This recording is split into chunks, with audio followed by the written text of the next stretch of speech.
Thanks, Amy. Glad to be here. As you can see from the picture, this is the Simmons Bank Arena. And while we're talking, we'd like for you to chime in on the chat if you've been to the arena and what event you came to. Also, if you came to your first event at the arena, let us know because that'll be kind of fun. And speaking of fun, that's the business that we are in. An arena like ours. The biggest crowd we ever had was 18,000 people. That was for George Strait. But we also do smaller shows. We've got Vince Gill coming up, and he's going to be in our 3,000 seat setup. So our arena is very flexible as far as the kind of events we can do. Now I know as y'all look forward to your careers in life, the arena business, the concert business is a really fun place to be, as I said. It's a lot of work, but it is definitely a lot of fun. I've been doing this for 49 years. I got my start in college at Mississippi State University. I was the concert chairman my senior year, and we booked the first show I successfully booked was this up and coming piano player that we paid $4,500 to. Tickets were free to students and $3 for non-student. His name was Billy Joel. And if you're not familiar with Billy Joel, ask your mom and dad or your grandparents. He's been around a long time. But that was the first big show I booked at Mississippi State. Went on to handle, we had a 10,000 seat arena there. It's called the Humphrey Coliseum. And we did shows with artists like the Commodores, Earth, Wind and Fire. Again, a lot of people your parents and grandparents know. And then I went on from there to become an agent in Los Angeles. I moved to LA from Starkville, Mississippi, and went to a company called Triad Artists, and we represented artists like Tina Turner, Whitney Houston, Steve Winwood, a lot of big name artists during the 80s. And then did that for 6 years and came back to my hometown of Tupelo, Mississippi to run a 9,000 seat arena. And while I was there, we booked the Eagles, Tom Petty, just a lot of big shows. And then came to North Little Rock 27 years ago to help with the design and construction of the Simmons Bank Arena. At the time, it was the Alltel Arena. And you may know it changed names when Verizon bought Alltel, it became the Verizon Arena. And then that deal expired, and now we're the Simmons Bank Arena.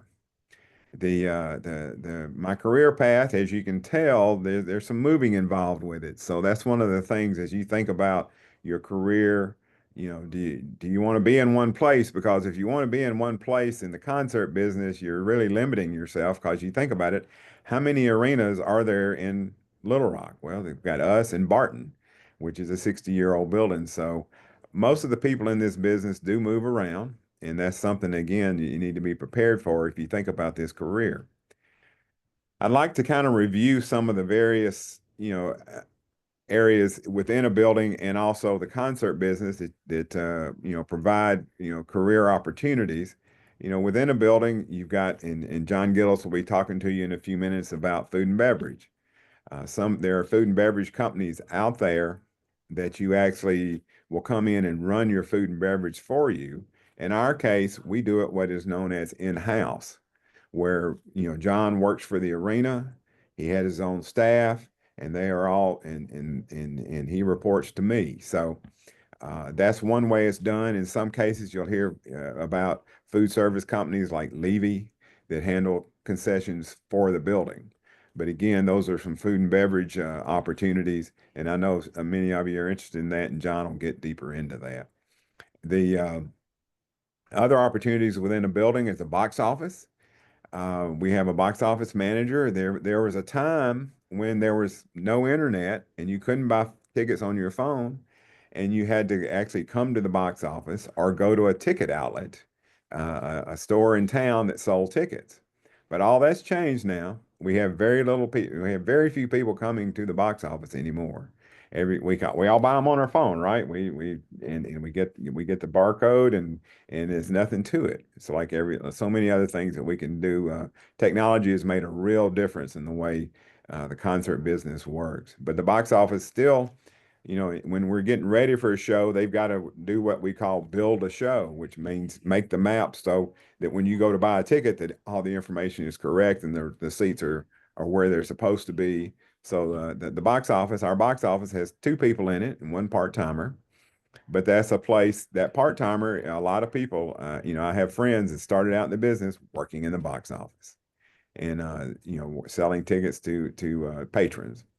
And then we've got our finance department. If you're leaning that way, we have a CPA that heads up our finance department. He's got an assistant who's not a CPA, but he does have an accounting degree, and he keeps up with our books. We have about a $10 million, well, I think about $12 million budget now. Excuse me, and somebody's got to keep up with all that money, and that's what our finance department does. We also have a marketing department, and now keep in mind that we are an arena without a sports tenant. If you go to Memphis, you got the Grizzlies in that building. That's a whole different world because of sports. And so there are job opportunities with the Grizzlies and with the team itself, or there are opportunities at the FedEx Forum. So this is something else to keep in mind as explore this opportunity. Is do I want to be involved with the sports team, or do I want to be in an arena that doesn't have a sports team? And as I said, in our case, we don't, but we've proved to be successful without one.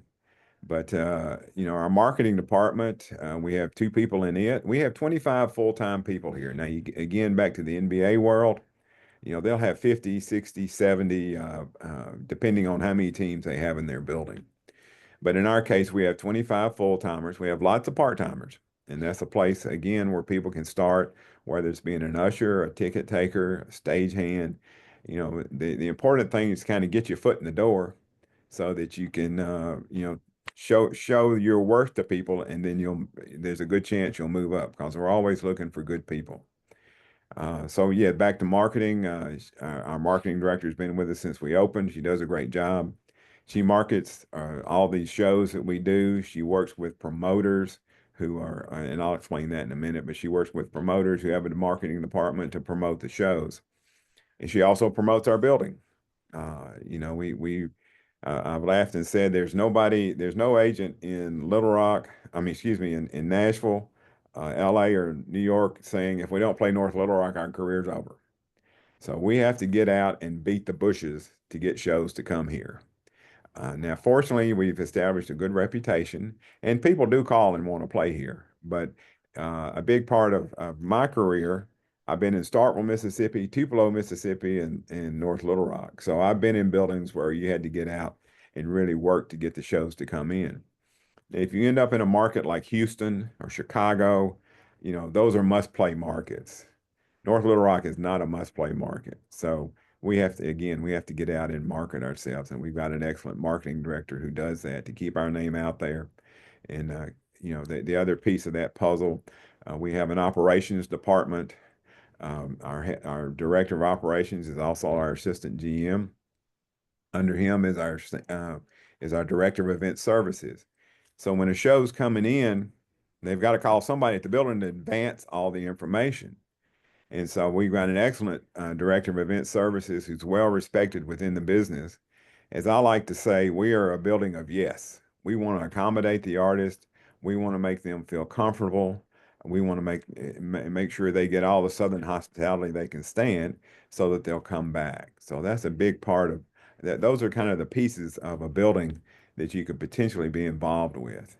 Um, I would encourage you as you think about it, if you go to college, we have internships. Many buildings have internships.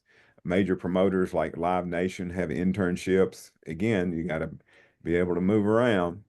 But, I'd encourage you to try to take advantage of those because, I know plenty of people that got started like I did, in college, and then it went on to a full-time career. So that's a great place to get started. And so if you can go to a college that has some kind of activities program, get involved with it. And again, back to the internships, those are available in a lot of places. As you think about colleges, University of South Carolina has an amazing program on venue management, if you're interested in that. Then again, UALR's got a program in sports administration. So many schools have curriculum that lend itself to being in this business. Now there's not very many schools of rock and roll, where you can that part of the business, the promoter part of the business is a little different. A promoter is a company who comes in and will rent our arena and they will present a show at our building. And we work closely with them, to have those shows come in. You've probably heard of Live Nation. They're the biggest one in the country. And AEG is the second biggest. And these are people that these are big companies that buy up shows and they buy those shows from agents.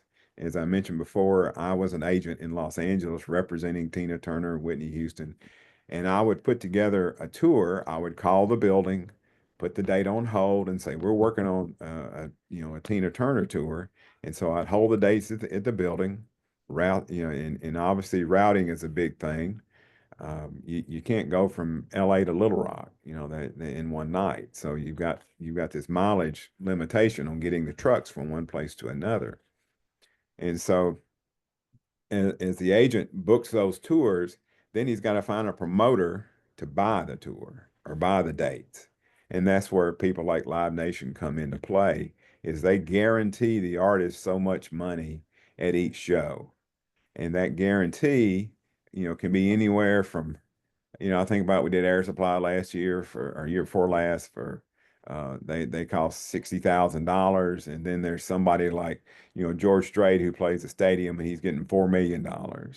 So the value of the artist is certainly a function of how popular they are. You know, we talk about Taylor Swift and how I think she had the first $1 billion tour. So she didn't get all that $1 billion, but it was certainly a lot of expense to do all those stadiums. But Taylor walked away with a lot of money, so she did all right. So again, those promoters there's again, besides Live Nation, there are other independent promoters, and there's some opportunities there job wise with those promoters. And again, Live Nation certainly has a whole internship program in almost all their offices. They have offices, their main office is in LA, but they've got offices in New York. I mean, they've got an office in Dallas, they got one in Houston. So they're very regional, but there's another opportunity to get into it. Um, you know. That's the largest crowd we had in the building. That's a George Strait show. You can see it, that show is known as playing in the round, where the stage is in the middle. Most of the shows that we do, the stage is at one end, and we don't sell those seats behind the stage, but it kind of depends. But that was a huge show, and everybody's wearing blue jeans and flannel shirts. We've had George Strait in our building five five times. I'm looking at Johnny. I think it's five times, and he's always very popular. Now, one of the nice things is we try to show some real hospitality to the artist.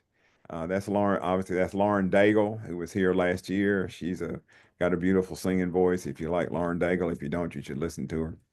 But again, we try to make sure that the artist feels welcome here. We commission a poster. If you look on our website, you'll see our poster gallery where we have an artist who does a poster for them, and that was Lauren's. She did about 8,000 people, which is a good show for us. And then there's Taylor. We had Taylor twice in our building. First time she was a country artist, and the second time she was a pop artist, but she was real sweet. After we gave her that poster, she gave me a big hug. So that was nice. But again, we are chasing after at any given time, whoever the popular artists are. We do well with comedy. We do well with country shows. We do well with uh, pop shows. We run the gamut of the different genres of music, and have a lot of fun with all of them. All right, I'm going to turn it over to John. Oh, by the way, that's Foo Fighters. If you're a Foo Fighter, I had to put a rock act in there. But yeah, Foo Fighter, you notice what we gave them. That is an acrylic in the shape of the state of Arkansas. So during at the show, we take most artists are very nice about it. They let us do what's called a trade shot. where we actually welcome them to the building. Thank you for coming. It's just some PR. That's a big part of it. Again, being where we are, we want the artists to feel welcome. Backstage, we have a game room that's got a video game and ping pong. We try we give them free Dippin' Dots. We do all kinds of things trying to get folks to enjoy the time they're here. So I'm gonna turn it over to John. Hi, everyone. My name is John Gillis. I'm the food and beverage director here at Simmons Bank Arena. Been here about 7 years now. Prior to that, I worked at the NFL stadium in Houston. Did that for 12 years. And prior to that, I began my managerial career out in Hawaii at a resort out there. Started as an assistant banquet uh, supervisor and worked there for 12 years. I kind of backed into my career. I moved out to Maui to surf, and turns out that 90% of the jobs out there are tourism related. So I kind of drifted into the food and beverage arena, and it's worked out well for me. I think you guys have a real advantage in identifying what you want to do early on and working towards that goal. So my hat's off to you there. I personally found the food and beverage industry to be fun and rewarding and challenging. I've anywhere from serving formal plated dinners to over 1,000 people to luau's on the beach with the sun setting and whales going off in the background to 70,000 fans going nuts when the home team scores. I've been fortunate enough to work at 2 World Series, 2 Final Fours, and a Super Bowl, and it's just been amazing experiences along the way. Not to mention hundreds of concerts. So it's a fun career. It hasn't been boring by any stretch of the imagination. My specialty, I guess, if I have one, would be the ability to serve large numbers of people food in a short amount of time. One of the challenges of feeding the masses is the safe preparation, transport, holding, and service of food. I understand some of you are doing your Serve Safe classes. That's really key. You get great information from there that'll be critical to you in this industry. The positions that I'm personally looking for are supervisors, cashiers, food runners, bartenders, and cooks. Unfortunately, due to our permit, everyone needs to be 21 years of age to work here because we do handle alcohol. I'm looking for bright, energetic, self-motivated people. The guests who come here are super excited and happy to be here, looking forward to their favorite artists performing, and we need to kind of match that positive energy and enthusiasm when we serve them. There's as Michael had mentioned, there's many paths into this business. I began kind of as a line staff employee. I was a banquet server, and showed a little bit of an initiative, and the managers that I worked for gave me a little bit more responsibility. They made me a banquet captain, and what a captain does is basically oversees a specific function. The hotel I worked at was huge, and they had all kinds of different functions and meetings going on any given day or night. So I had my own little slice of the pie that I oversaw, and that seemed to go okay. So they made me assistant manager and then a full banquet manager.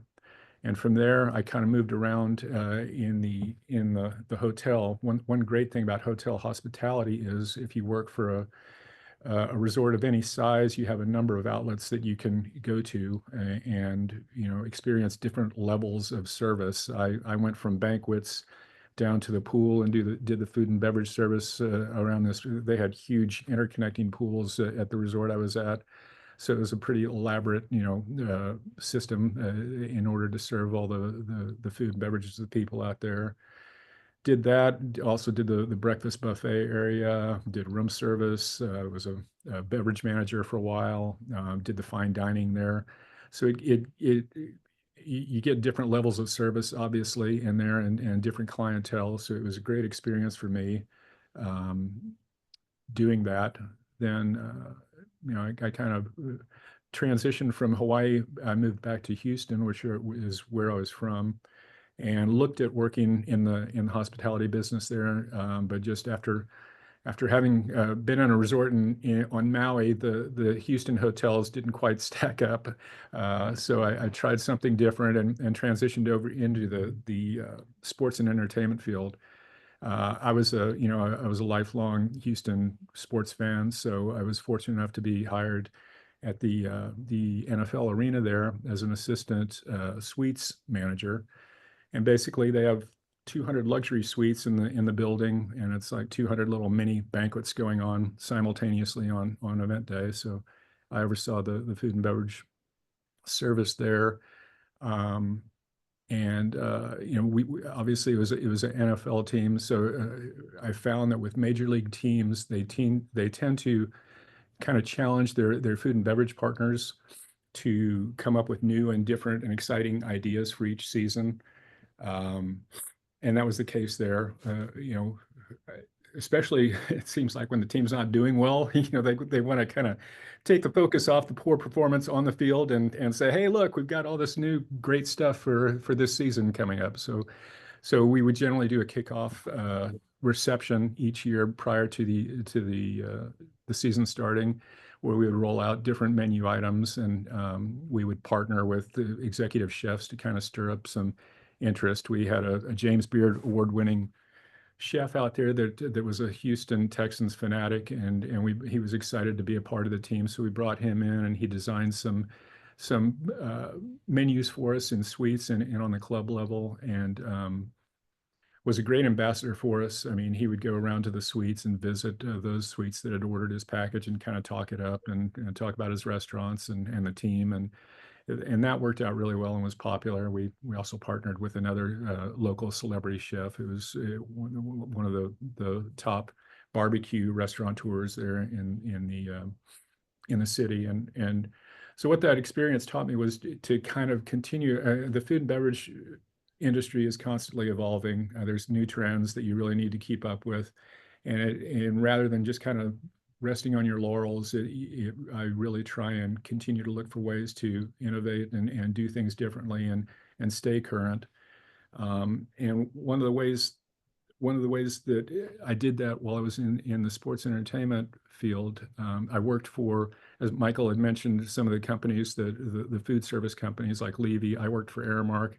That's a huge company that has properties all over the place, and they would sometimes farm us out. So once our season concluded, I would move over to like the across town to the baseball stadium, and for opening day or playoffs, or where a big team like the Yankees came in, I would be a support staff over there, and it would allow me to see different ways of kind of doing the same thing, basically, that I did over at the stadium, and kind of see, and kind of incorporate ideas from them into my own kind of philosophy, so to speak.